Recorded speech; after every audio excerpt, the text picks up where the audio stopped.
학벌의 효용성이 떨어지고 있는 건 사실입니다. 하지만 여전히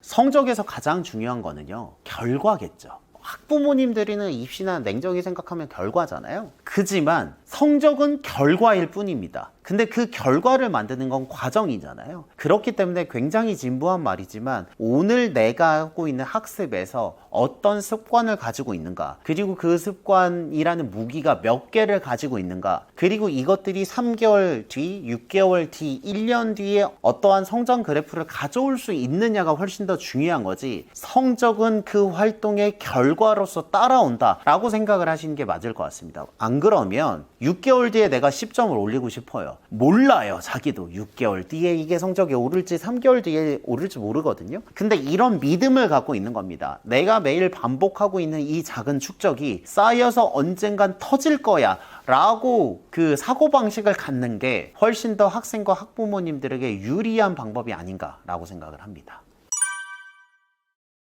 저는 잘 모르고요. 실은 그 사교육비에 굉장히 많은 곳이 고등학교 올라가서 올라가요. 초등학교와 중학교가 이게 학원비를 따지면 30만 원대인 경우들이 이렇게 많아요. 이게 주 2회에 뭐 한 달에 8번 가는 거면 대개는 다 20만 원대 혹은 30만 원대예요. 그러니까 이거 자체가 이제 빡세다기보단 이거의 종류가 몇 개 있냐. 그리고 이제 고등학생이 되면 이 단가가 확 오르거든요. 그렇기 때문에 제가 생각할 때는 물론 어릴 때도 많이 하긴 하지만 그 하나하나의 비용이 많다기보단 개수의 문제일 것 같고요. 금액이 커지는 건 아마 고등학교 때의 이슈가 아닐까라고 생각은 합니다.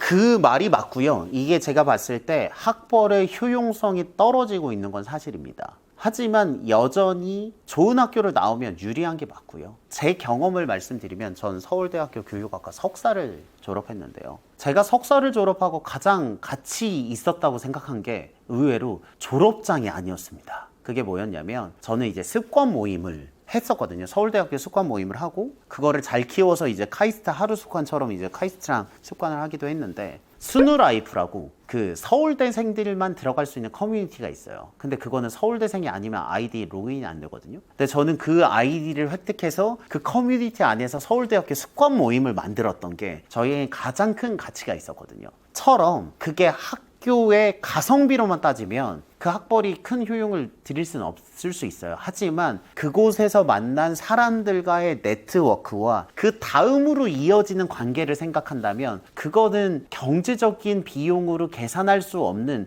또 다른 가치가 있다라는 정도는 저는 이해하고 있습니다.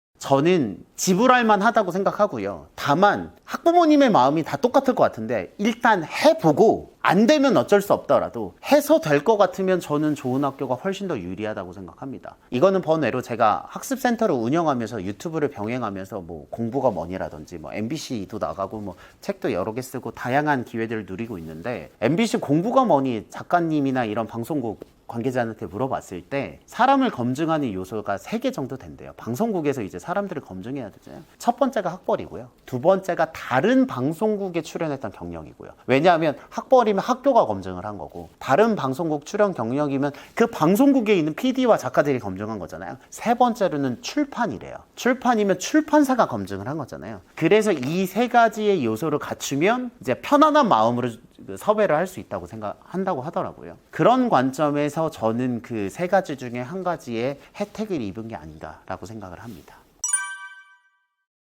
저는 뭐라고 생각하냐면 성적 자체가 큰 의미가 있다기보다는, 그래서 제가 이제 수학과 학습 습관을 가르치고 있는 게, 저는 학습 습관으로 수학의 성적을 만들고 싶은 사람이에요. 그러니까 저의 포커스는 학습 습관이 좀 더 코어에 있고 그 위에 수학이라는 교과 과목이 있습니다. 왜 이렇게 생각하냐면 대학교 가서 수학을 안 쓰는 학생도 있어요. 그리고 공부를 못하는 학생도 있고 잘하는 학생도 있지만, 앞에서 말씀드렸듯이 내 생활에 필요한 습관 한두 개를 정하고 그것을 자리가 잡는 연습을, 뿌리가 내리는 연습을 하게 된다면 그 학생이 어떤 직업을 갖게 되더라도 그 경험은 무조건 유의미할 거라고 생각하거든요. 하지만 학생들은 공부는 해야 되니까 저는 그 두 개 섞었고 거거든요. 그런 관점에서 본다면 이게 너무 결과 위주로 보기보다는 그 사회인이 돼서 성과를 내기 위한 준비로서의 시스템을 설계한다 라고 생각을 하신다면 우리 학생들이 하는 공부가 그래도 미래와 연결되는 좀 더 납득이 되는 이유가 되지 않을까 라고 생각을 합니다.